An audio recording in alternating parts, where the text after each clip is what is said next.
Bueno, continuamos con la clase. Comparto pantalla con ustedes. Ya estamos compartiendo la pantalla.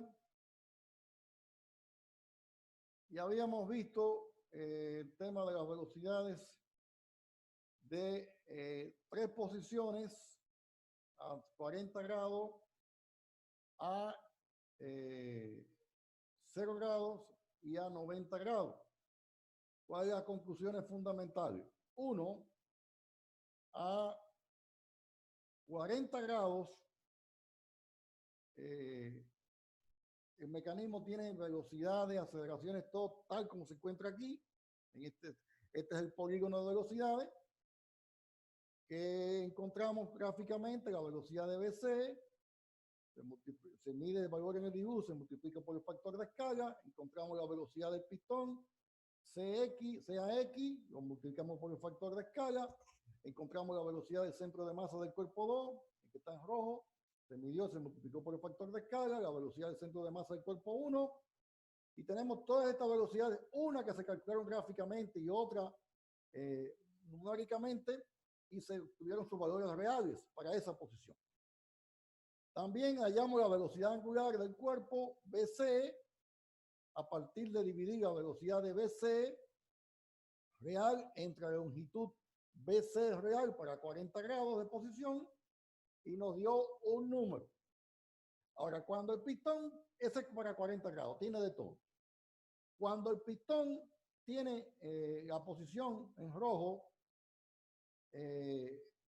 extrema y están en línea recta la manivela y la biela, ¿qué sucedía? El pistón está en la posición extrema, punto muerto superior, y su velocidad lineal es 0. El pistón está detenido.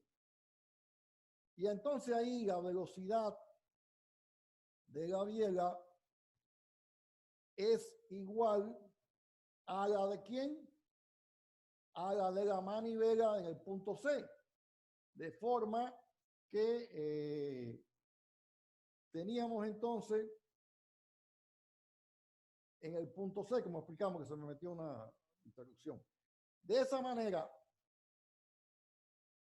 este fenómeno, la misma velocidad que la de la manivela y la tiene la biela. Y obviamente la velocidad angular de la biela es por la velocidad de ¿quién? BC dividido entre la longitud. Como la longitud de la biela es mayor que la de la manivela, si bien tiene las mismas velocidades lineales el punto C y el punto B, si el punto C de la biela y el punto B de la manivela tiene la misma velocidad lineal, modularmente, pero la angular de la biela es menor porque la longitud de la biela es mayor. Por tanto, se divide la misma velocidad, pero entre longitudes distintas, en el caso del cuerpo 1 y el cuerpo 2. Cuando el pistón, cuando el mecanismo está en posición extrema, ¿qué pasa? Que el pistón si tiene la misma velocidad entonces que ¿quién? Que el punto B de la manivela, y la biela en ese instante está como detenido. Es como si tuviera velocidad, tiene velocidad angular 0 y toda la velocidad de la manivela en el punto B la tiene el pistón. Esos son los 3 casos. Ahora vamos a ver, agregarle el grupo de azul siguiente, las 3 posiciones. Acuérdense, tenemos como dato entonces las longitudes que teníamos, pero aquí estamos ampliando ya para hacer una bomba de doble émbolo. La longitud BC es esta que tenemos aquí de la biela, y la CD de la otra biela, que son iguales, cada una mide 200 milímetros en el plano 100, porque es la misma escala. La posición del centro de gravedad del cuerpo 2 y del cuerpo 2 y del cuerpo 4 es la misma. Aquí debía tener otros índices, eso vamos a corregirlo.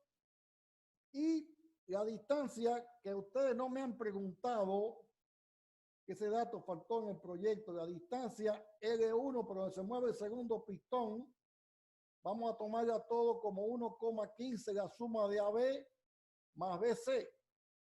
Sí, por donde la línea por donde se mueve el segundo pistón.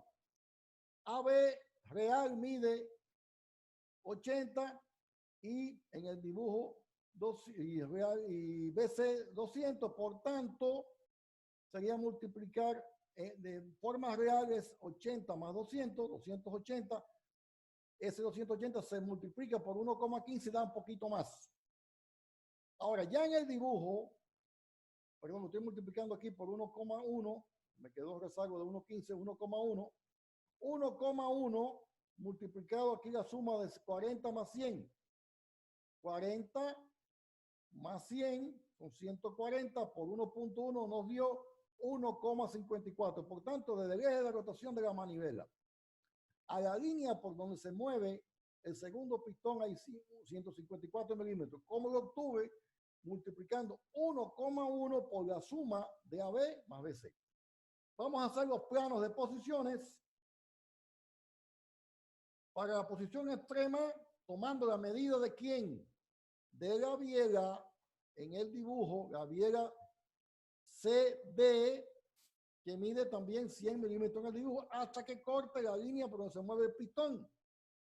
Y ahí tenemos la intersección y marcamos entonces la posición D1. Ya tenemos el plano del mecanismo completo en rojo en la posición extrema, horizontal, y esta más alejada. Ahora, la segunda posición, hacemos exactamente lo mismo. Tomamos la longitud de la biela CB, que es 100 milímetros, y a partir del punto C hasta que corte la línea de movimiento del pistón, porque no puede irse de ahí. Sí, del punto C hasta que corte en el otro extremo la línea de movimiento, ubico el par cinemático y la corredera. Y ahí tenemos el punto D2. Y el tercero de forma similar, pero desde el punto C3. Y tengo entonces, ahora ¿qué hago? Ubico los puntos medios en cada posición. Ubico los puntos medios en cada posición. ¿Qué es eso? Los centros de masa. Centro de masa de la posición 1, centro de masa de la posición 2, centro de masa de la posición 3, y con una curva suave los 1, y esa es la trayectoria del centro de masa del cuerpo 4, la biela 4, pero de su centro de masa. Trayectoria del centro de masa de la biela, del segundo grupo. Y aquí tenemos un grupo estructural, que es el que estamos analizando ahora, y otro grupo estructural. Esta solución que estábamos aquí es la solución del análisis de velocidades del mecanismo de primera clase, que es la que está en esta azul que está acá arriba, más el grupo estructural que está unido, el primero. Ahora vamos a hallar las velocidades de D del segundo grupo, conociendo la velocidad de C. Conociendo la velocidad de C. Hacemos exactamente lo mismo. Se plantea la ecuación vectorial para 40 grados, que decimos que la velocidad del pistón con respecto al punto A, que es el bastidor, con respecto al punto A, es al bastidor, que es absoluta. Por tanto, si es absoluta, parte del polo, porque el pistón D se mueve con respecto al polo, parte del polo P, es igual a la velocidad de quién, del pistón C, que ya habíamos calculado y que ya está dibujada ahí, más la relativa que hay entre el pistón D y el pistón C, más la relativa que hay entre el pistón D y el pistón D. La velocidad absoluta del pistón C, ya expliqué, parte del polo, está dibujada, etc. La velocidad de D a X, velocidad absoluta del pistón D. Esta del pistón, la del otro pistón, y esta velocidad de D, aquí debió decir C. Disculpen, lo voy a corregir. Aquí es un C. Pistón. Aquí es C, señores. A ver si me sale. Es una C, no va una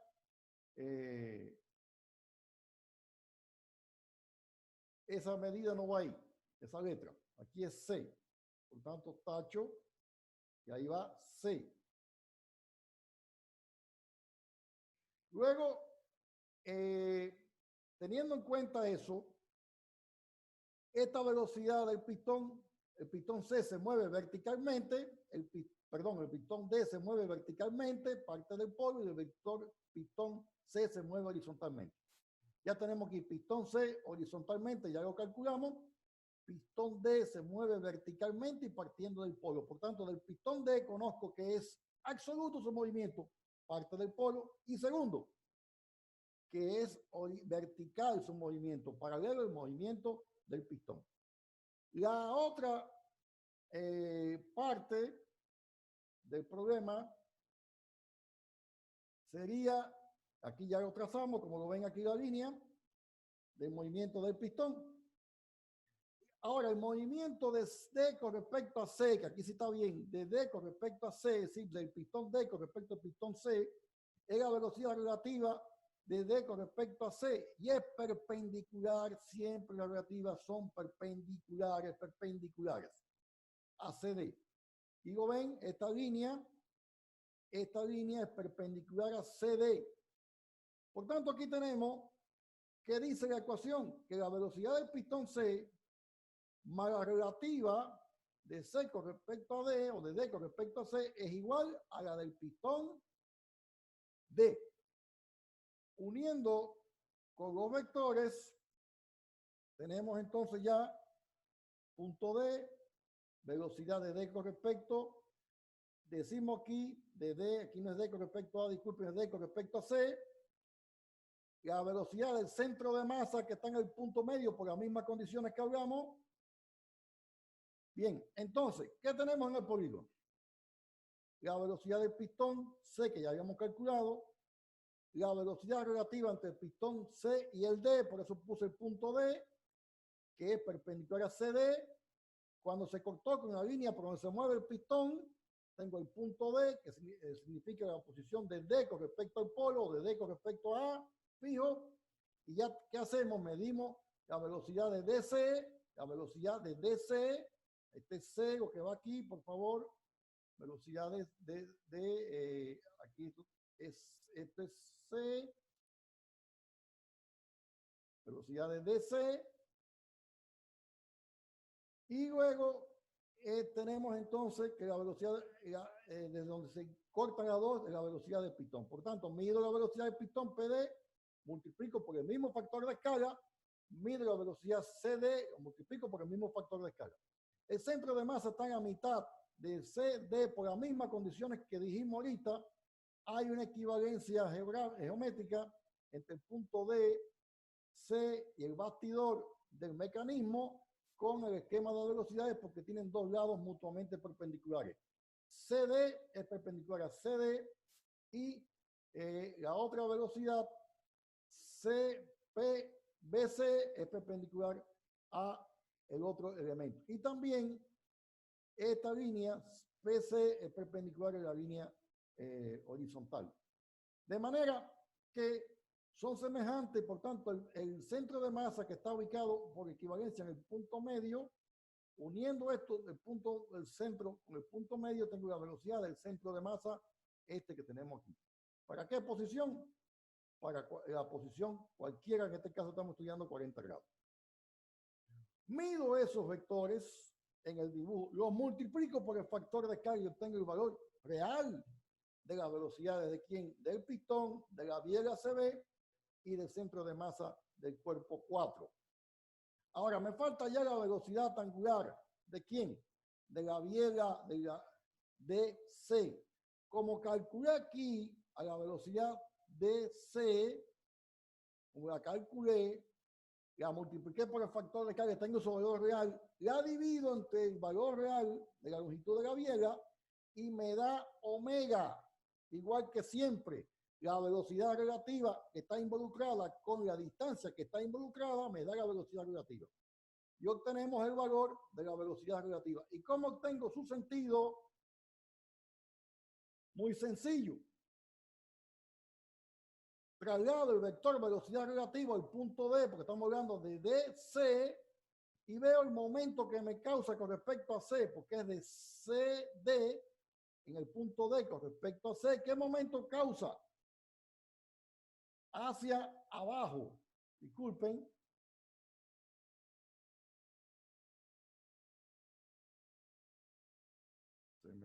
pasó esto.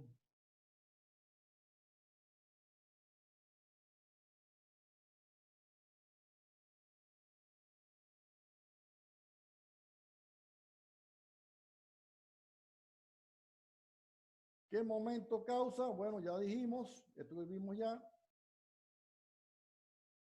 Un momento de giro antihorario.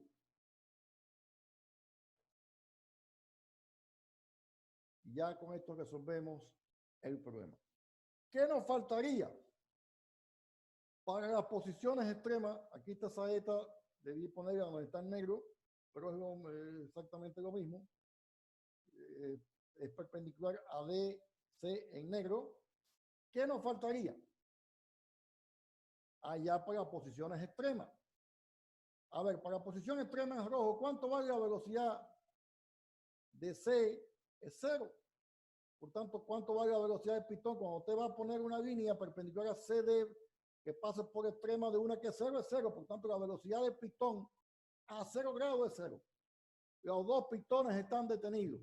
¿Y qué pasaría cuando la velocidad está en mecanismo 90 grados? Obviamente que el pistón D tiene la máxima velocidad posible en esa posición, porque es donde el pistón que le da el movimiento, él se nutre del pistón C, se alimenta de la velocidad C para moverse. Si C, que lo alimenta, tiene la máxima velocidad, obviamente el pistón también D tendrá la misma velocidad máxima. Borramos estos comentarios. Ya ustedes saben que aquí es DC y que este vector que está en rojo, porque me confundí con tantas flechas, va desde el punto que está en negro D. Pero bueno, ustedes son estudiantes que tienen dominio sobre esto. Hasta aquí, señores, la clase de hoy. Con respecto al proyecto, revisen el aula el aula virtual que tiene indicado que el análisis de velocidades se entrega aproximadamente en una semana. La semana que viene, sí, el fin de semana que viene, el domingo, entregan velocidades. En esta semana están entregando posiciones, la semana siguiente velocidades, la otra semana entregan aceleraciones y con 1 o 2 semanas o 3 de pasaje entregarían fuerza a ver si alcanzamos con el problema de fuerza. Si no, ya veríamos cómo manejamos las circunstancias. Se va a resolver todo satisfactoriamente, no hay de qué preocuparse. Bueno, estimados estudiantes, nos vemos entonces la semana próxima.